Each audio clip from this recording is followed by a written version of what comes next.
Je m'appelle Geneva Prescott. J'ai 78 ans, et j'ai vécu dans la même maison de plain-pied à Larkspur, dans le Colorado, pendant plus de 42 ans. Ce n'est pas un palace, mais c'est chez moi du moins, c'est ce que je croyais.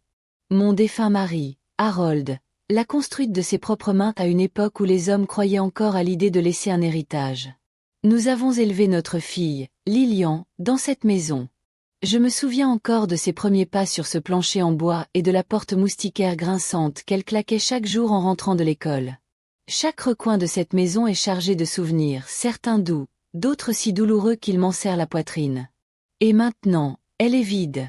Il y a 3 jours, nous avons enterré Lillian. Elle n'avait que 52 ans. Le cancer, du genre impitoyable. Il l'a emportée rapidement, 6 mois entre le diagnostic et l'enterrement. Voir son enfant s'éteindre est une douleur que je ne souhaiterais à personne, même pas au diable en personne. Je lui ai tenu la main jusqu'à son dernier souffle. Elle m'a serré en retour, même quand sa voix s'est tue. Son mari, Clay, est à peine venu à l'hospice. Il disait que les hôpitaux le mettaient mal à l'aise. C'est drôle, car il n'avait pas l'air si dérangé lorsque le chèque d'assurance vie de Lillian est arrivé. Nous avons organisé la cérémonie à l'église en bas de la rue. Toute la ville est venue. Même des gens que je n'avais pas vus depuis des années. Elle avait ce genre d'âme. Douce, gentille, posée. Elle méritait tellement plus de temps. Après l'enterrement, les gens m'ont suivi jusqu'à la maison comme des ombres. Ils ont apporté des plats, des gâteaux au citron, et un silence nerveux. Il y a quelque chose d'étrange dans ces rassemblements d'après-funérailles. Tout le monde parle trop fort ou pas du tout, comme s'ils avaient peur d'être les prochains à partir. Je suis restée tranquille dans le vieux fauteuil à bascule de Lillian, près de la cheminée, écoutant les murmures et le bruit des fourchettes en plastique contre les assiettes en carton. C'est alors que Clay est entré, avec son air suffisant qu'il portait comme une décoration. Il a tapoté son verre. « Tout le monde, si je peux avoir votre attention. » Je n'ai même pas levé les yeux. J'avais déjà un mauvais pressentiment. Et à près de 80 ans, on apprend à faire confiance à ses pressentiments. Clay s'est raclé la gorge et a dit « Je tiens à vous remercier d'être venu aujourd'hui pour honorer Lillian. C'était une épouse merveilleuse et une mère encore meilleure. » Il a marqué une pause juste assez longue pour balayer la pièce du regard comme s'il en était le propriétaire. « Maintenant qu'elle est partie, je vais emménager ici. Mon nom est déjà sur l'acte de propriété. Donc, encore merci pour votre soutien. Je vais bientôt faire quelques travaux. » J'ai cru mal entendre. La pièce s'est figée. Une cuillère à salade est tombée sur le sol. Il m'a regardé droit dans les yeux et a répété. « Cette maison m'appartient désormais. » Je l'ai fixée. Pas de larmes. Pas de mots. Juste le silence et le grondement de mon sang dans mes oreilles. C'est à ce moment-là que tout s'est brisé. Pas seulement l'ambiance de la pièce, mais quelque chose en moi. Il s'est tourné, a pris une gorgée de son verre, et s'est dirigé vers le couloir comme si de rien n'était. Comme si j'étais un fantôme dans ma propre maison. Les gens ont commencé à murmurer. Quelques femmes m'ont donné des accolades maladroites avant de partir. Personne ne savait quoi dire. Que peut-on dire à une mère qui vient de perdre sa fille, puis sa maison? Mais je n'ai pas bougé. Je n'ai pas cligné des yeux. Je me suis simplement balancée, lentement. Parce que Clay ignorait quelque chose. Lillian et moi avions un secret. Et ce secret allait le faire tomber. 2 mois avant que Lillian ne parte, elle m'a demandé de m'asseoir avec elle sur le porche arrière. C'était la fin de l'automne. L'air sentait les aiguilles de pin et la fumée de cheminée. Elle était emmitouflée dans une des vieilles chemises en flanelle de Harold, aussi pâle que la lumière de la lune, mais ses yeux étaient vifs. Elle me regardait comme si elle s'apprêtait à me confier un fardeau lourd, plus lourd que des mots. « Maman, dit-elle doucement, Clay parle déjà de la maison. Du testament. Il ne se cache même plus. » Je savais. J'avais vu comment il rôdait près de sa table de chevet, surveillait ses médicaments, posait des questions sur les assurances, les taxes, les papiers. Il ne pleurait pas et il calculait. Lillian toussa, son corps secoué de douleur, mais elle se reprit. « Je ne veux pas qu'il ait cette maison. Pas un seul carreau. Cette maison est à toi. Toi et papa l'avez construite. Je veux qu'elle reste dans notre famille, la vraie. » Elle a sorti une enveloppe brune de sous sa couverture. À l'intérieur, il y avait de nouveaux documents. Un transfert de propriété, signé et notarié. Lilian avait discrètement retiré le nom de Clay de l'acte de propriété. Elle avait travaillé avec un avocat spécialisé en succession. Tout était légal, tout était scellé. Tu n'as pas besoin de lui dire, a-t-elle chuchoté. Laisse-le penser ce qu'il veut. Mais ne le laisse pas s'en emparer. Promets-le-moi, maman. Et je l'ai promis. Avec chaque fibre de mon âme fatiguée. Alors, quand Clay s'est levée pendant la réception d'enterrement pour réclamer la maison comme s'il s'agissait d'un lot de tombola, je n'ai rien dit. Pas encore. Laisse le serpent se rouler. Laisse-le se piéger dans ses propres mensonges. Cette nuit-là, j'ai verrouillé la porte de la chambre et j'ai rouvert l'enveloppe de Lilian. Je l'avais cachée dans le tiroir sous ma Bible, avec les plaques militaires de Harold et notre alliance que je porte toujours autour du cou. Clay n'a pas perdu de temps. Le lendemain matin, je suis entrée dans la cuisine et je l'ai trouvé debout devant le frigo, torse nu, buvant le jus d'orange à même la bouteille. « Bonjour », a-t-il dit, comme si nous étions colocataires. « Tu devrais commencer à faire tes cartons. Je veux refaire les sols et repeindre la cuisine. Un truc plus moderne. » Je l'ai fixé. « Tu vas vivre ici maintenant. » Il a souri. « Eh bien, je possède l'endroit, maintenant. » Je croyais que c'était clair. Lilian n'aurait pas voulu que tu restes seule. Tu vieillis, Geneva. Je peux m'occuper des impôts fonciers, de l'entretien. En échange, je prends la chambre principale. Il est passé juste à côté de moi, me frôlant comme si j'étais un meuble. Ce jour-là, j'ai appelé l'avocat. Il s'appelait Alan DeWitt. Un homme discret, mais brillant. Lilian lui faisait confiance, et maintenant, j'en avais besoin. « Geneva », m'a-t-il dit, « tout est prêt. L'acte est à votre seul nom. S'il tente quelque chose, il perdra. » « Je ne suis pas prête, lui ai-je répondu. « Je veux attendre. » Alan a hésité. « Attendre quoi ? Qu'il me montre qui il est vraiment. Parce qu'avec les serpents, il suffit d'attendre. Ils finissent toujours par mordre. » La semaine suivante, Clay a commencé à ramener des femmes chez moi. Des jeunes femmes. Bruyantes, maquillées à outrance, avec des talons qui raturaient mon plancher en bois. Une nuit, j'ai entendu l'une d'elles rire dans l'ancienne chambre de Lilian. Il n'avait même pas fermé la porte. Il essayait de me pousser dehors sans avoir à le dire. En changeant les paramètres de la télévision. En mettant la musique à fond. En remplaçant mon thé par du décaféiné. Au début, ça paraissait petit, mais ce sont ces petites coupures qui saignent le plus longtemps. J'ai un acheteur intéressé par la maison, m'a-t-il dit un matin en mangeant un toast brûlé. Un promoteur. Un gros chèque, Geneva. Une fois que ce sera signé, je te donnerai un petit quelque chose pour t'aider à déménager dans une résidence pour personnes âgées, avec du bingo et du tricot. J'ai cligné des yeux. C'est vrai. Il a ri. Tu me remercieras plus tard. Les gens comme toi ne devraient pas vivre seuls. Les gens comme moi ? Les gens qui ont enterré leur fille 6 jours plus tôt ? Cette nuit-là, je suis entrée dans la chambre de Lilian. Il y flottait encore un parfum de lavande. J'ai ouvert le placard, trouvé sa robe de mariée, ses carnets de croquis, et un petit dictaphone caché dans son panier à couture. J'ai appuyé sur lecture. La voix de Clay a empli la pièce. Je m'en fiche si elle meurt la semaine prochaine, elle ferait mieux de signer cet acte avant que la morphine ne fasse effet. Je vais pas tondre cette pelouse une autre année pour rien. Je n'arrivais plus à respirer. Elle l'avait enregistré. Et l'enregistrement datait d'1 mois avant sa mort. Cette nuit-là, j'ai envoyé l'enregistrement à Alan DeWitt par email, avec pour objet « Allumons l'incendie ». L'étincelle était lancée. Mais ce que Clay ne savait pas encore, c'est que Lilian avait une autre surprise. Et que j'avais un autre enfant. Quand Lilian avait 3 ans, j'ai donné naissance à un petit garçon nommé Samuel. Mais contrairement à Lilian, il n'a pas grandi à la maison. Harold et moi étions dans une mauvaise passe à l'époque, les factures s'accumulaient.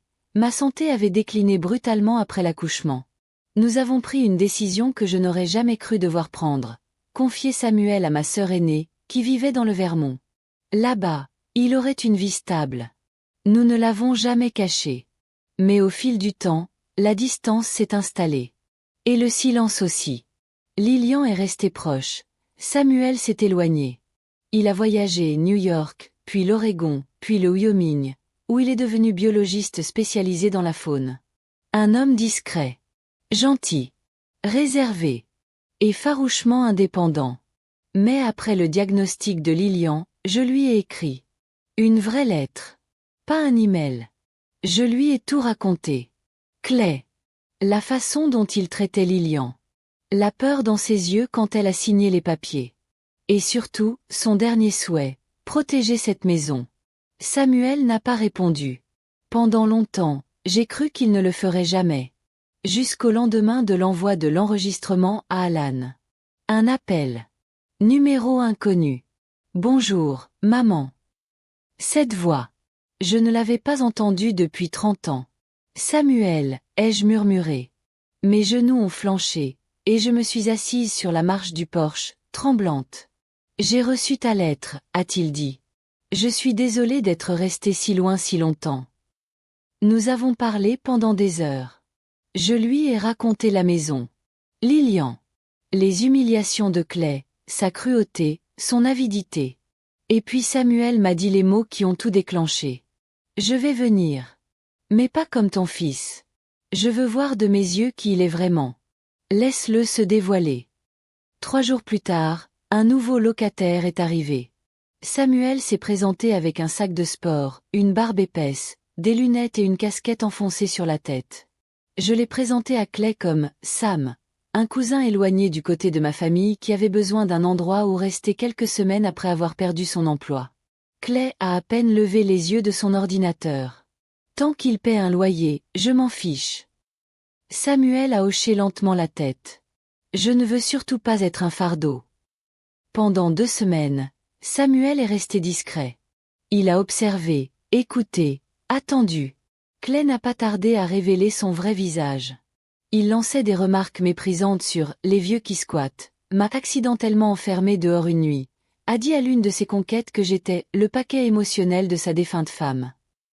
Samuel a tout enregistré. Chaque insulte.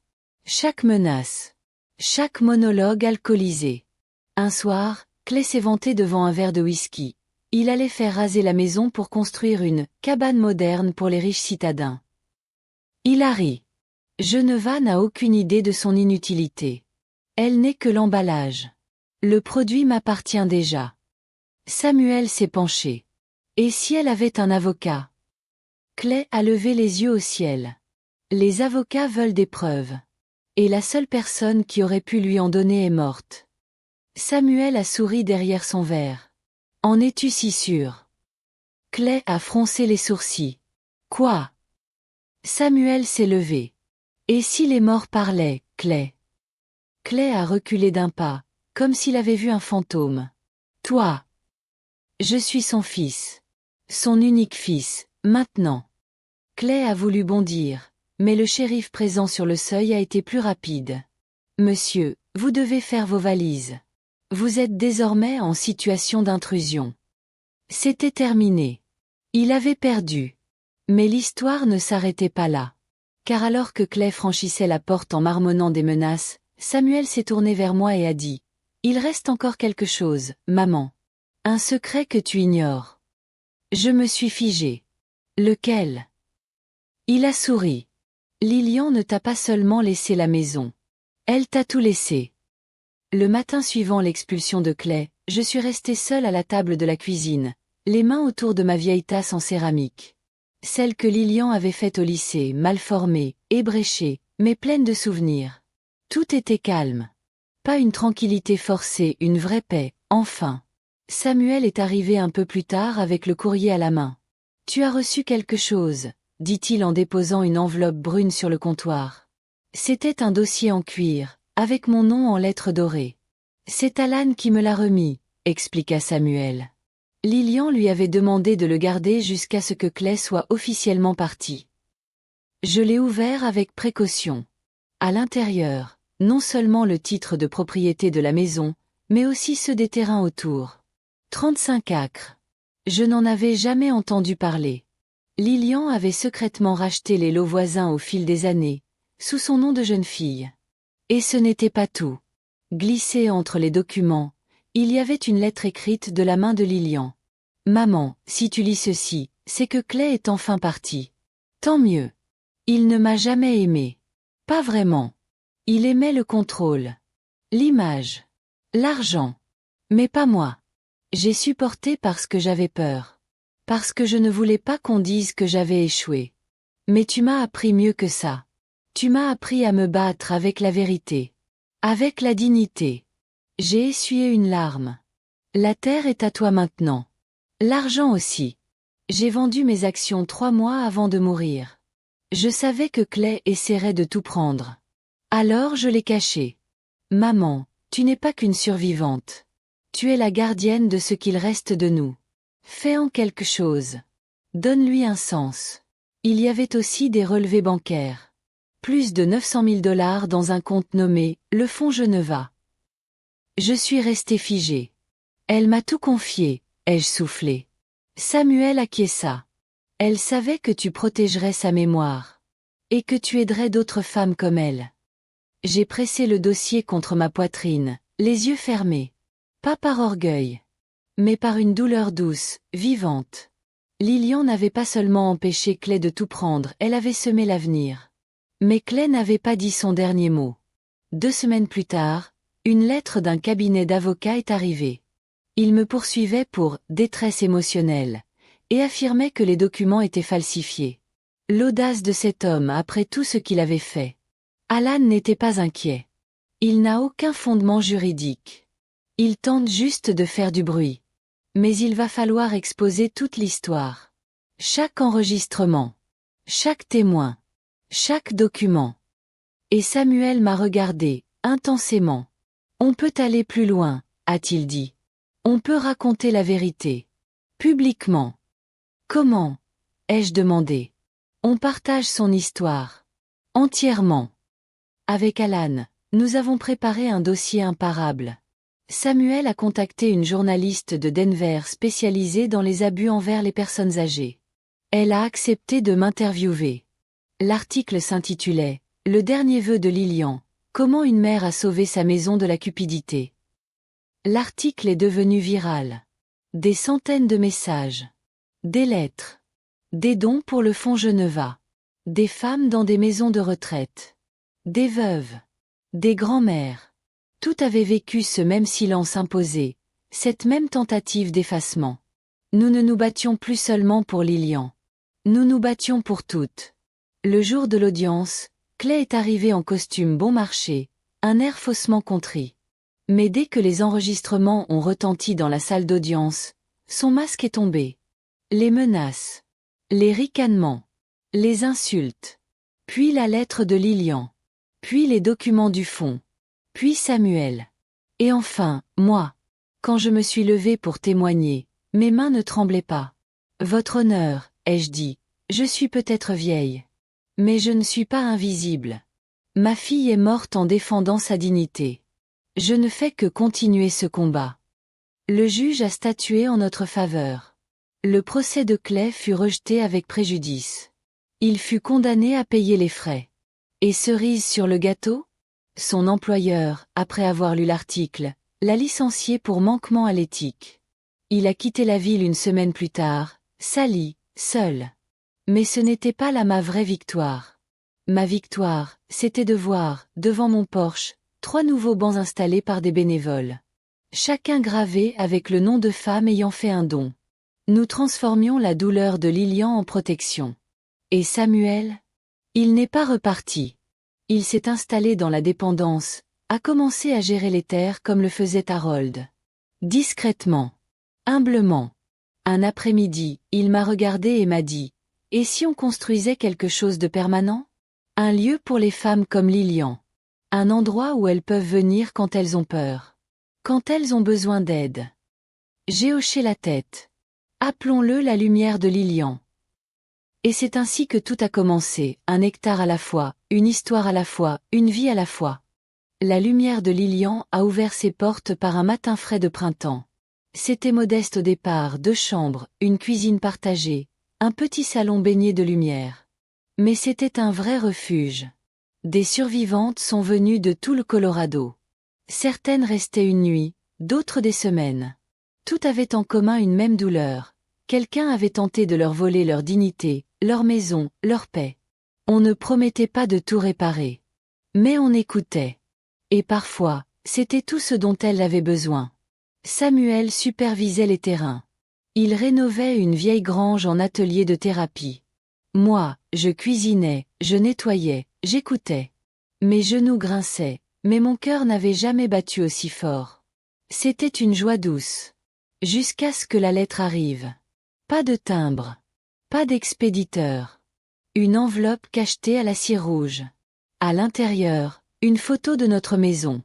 Prise depuis les bois derrière le terrain. Et une seule phrase, gribouillée en grosses lettres noires. Tu m'as tout pris. Ce n'est que le début. Clay.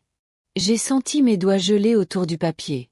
Samuel a vu mon visage, a lu le message, et son expression s'est durcie. On appelle le shérif. On installe plus de caméras. Tu n'es pas seule, maman. Plus jamais. J'ai hoché la tête. Mais un froid s'était installé en moi. Clay avait tout perdu, la maison, le procès, son travail. Mais j'avais sous-estimé à quel point un homme pouvait être dangereux quand son orgueil est brisé. Et cette fois, il ne voulait plus la terre. Il voulait s'en prendre à l'héritage. La semaine suivante, 2 choses étranges se sont produites. D'abord, un inspecteur d'État est arrivé sans prévenir. Quelqu'un avait déposé une plainte anonyme, accusation de non-conformité, absence de permis, conditions de logement illégales. Ensuite, un blog local publia un article calomnieux accusant la Fondation Geneva de mauvaise gestion financière. Aucune source. Que des mensonges. On savait que c'était Clay. Mais le prouver? Une autre affaire. Alors, on s'est défendu. Samuel a guidé l'inspectrice à travers toute la propriété. On lui a montré chaque autorisation, chaque facture, chaque dossier. Tout était en règle. Elle est repartie satisfaite, promettant de fermer le dossier. Quant à l'article, on a publié une réponse publique. Les gens de la ville nous connaissaient. Ils avaient vu les femmes qu'on aidait. Ils ont inondé les commentaires avec leur propre vérité. Le mensonge a été étouffé sous une avalanche de soutien. Mais l'ombre revenait encore. Une nuit, un des bancs a été fracassé. Puis notre boîte aux lettres remplie de roses mortes. La 3e nuit, les pneus du camion de Samuel ont été crevés. Le shérif est venu prendre une déposition. Il était presque certain que c'était Clay, mais sans preuve, nous étions impuissants. « Tu es toujours sûr de ce qu'on fait ici ?» m'a demandé Samuel, inquiet, un soir sur le porche. « Oui, ai-je dit. Mais il est temps d'aller plus loin. » Il a haussé un sourcil. « Que veux-tu dire ?»« On arrête d'attendre que Clay frappe. On l'arrête. Définitivement. » Le lendemain, j'ai appelé Alan. Je veux porter plainte. Harcèlement. Intrusion. Menace. Et je veux une injonction. Permanente. Nationale. Alan a marqué un temps. Tu es certaine? J'ai enterré ma fille. Je n'enterrerai pas ce qu'elle m'a demandé de construire.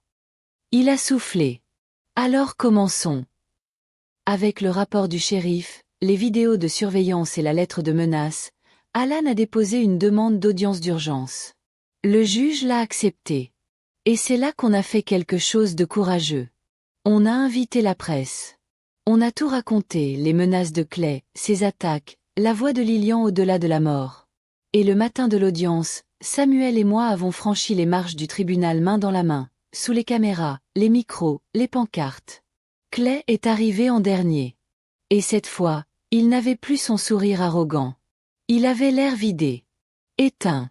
Le juge a tout entendu. Quand l'enregistrement de Clay laissé par erreur sur le répondeur d'Alan a été diffusé, la salle est restée figée. Il y déversait sa haine. Je vais détruire leur petite maison de veuve. Cette vieille sorcière verra ce que c'est que la vraie peur. Le juge n'a pas hésité. Ordonnance d'éloignement accordée. Enquête pénale ouverte. Clay est sorti menotté pour violation de jugement. En passant devant moi, il a sifflé. C'est pas fini. Mais c'était fini. Car cette fois, je n'ai pas bronché. Et au moment où le marteau du juge s'est abattu, j'ai su, au fond de moi. Je ne défendais pas qu'une maison. Je protégeais un avenir. 3 mois ont passé. L'ordonnance du tribunal tenait bon. Clay avait disparu. Plus de lettres. Plus de menaces. Plus de silhouettes tapies derrière les arbres. Mais même le silence peut inquiéter après une guerre. J'avais gardé le réflexe de vérifier 2 fois les serrures, d'allumer les lumières du porche, de guetter à travers les rideaux. Jusqu'à un matin. Je me suis levée, j'ai marché pieds nus jusqu'à la cuisine, versé un café brûlant, et regardé le soleil se lever à travers la fenêtre. La lumière dorée baignait les murs. Et pour la première fois depuis longtemps, je n'avais plus peur. Samuel est arrivé un peu plus tard avec le courrier. Il souriait. Tu as reçu quelque chose. Il m'a tendu une enveloppe au papier épais, estampillée du sceau du gouverneur du Colorado. Je l'ai ouverte avec des doigts tremblants. À l'intérieur, une lettre officielle. La Fondation Geneva venait d'être sélectionnée pour recevoir une subvention d'État 250 000 $ pour étendre notre structure, embaucher du personnel, créer un programme d'accueil complet pour femmes âgées victimes d'abus ou d'exploitation. J'ai posé la lettre, bouche entr'ouverte. Elle aurait été si fière, ai-je murmuré. Samuel a posé sa main sur la mienne. Elle est là. Dans chaque mur, chaque voix, chaque femme qui pousse cette porte. Ce jour-là, nous avons eu notre plus grande séance de groupe. 13 femmes. 13 histoires. 13 cicatrices. L'une d'elles, Ruth, une institutrice retraitée de 84 ans, s'est levée et a dit « Ce lieu m'a rendu ma voix. Je n'avais pas parlé de ce que j'avais vécu depuis des années. Mais ici, je me suis souvenu que j'étais encore quelqu'un. » Il y eut des larmes. Des sourires. Des silences sacrés. Et à cet instant, j'ai compris quelque chose de profond. Ce n'était jamais seulement à propos de Clay. C'était pour toutes les femmes à qui on avait dit un jour. Tu es trop vieille pour compter. Ce n'est plus chez toi. Tu n'as plus ta place ici. Et cette maison, cette terre, ces mots nous prouvaient qu'ils avaient tort. Quelques semaines plus tard, Samuel m'a appelé dehors. Viens, j'ai quelque chose à te montrer. Nous avons marché jusqu'au vieux chêne au fond de la propriété. Celui où Harold avait accroché une balançoire pour Lilian quand elle avait 5 ans. Là, sous les racines, une pierre était fixée. Un petit monument discret, en bronze. Je me suis penchée pour lire l'inscription. Le refuge Prescott, en mémoire de Lilian Rose Prescott. Ils ont voulu l'effacer. Elle a donné une voix aux oubliés. J'ai posé ma main sur la pierre. Les larmes coulaient, lentes. Mais cette fois, ce n'était pas du chagrin. C'était de la gratitude. Du soulagement. Et cette certitude, elle n'avait pas seulement laissé un héritage. Elle avait lancé un mouvement. Elle serait fière de toi, dit Samuel. Et moi aussi. Je l'ai regardé. Mon fils. Mon roc. Celui que je croyais perdu au fil des années, revenu pour bâtir avec moi. Il a sorti une petite clé de sa poche. Tiens. C'est quoi? Ton nouveau bureau. On construit un vrai bâtiment à côté de la grange. Avec ton propre fauteuil, une bouilloire, et une grande fenêtre orientée plein haie.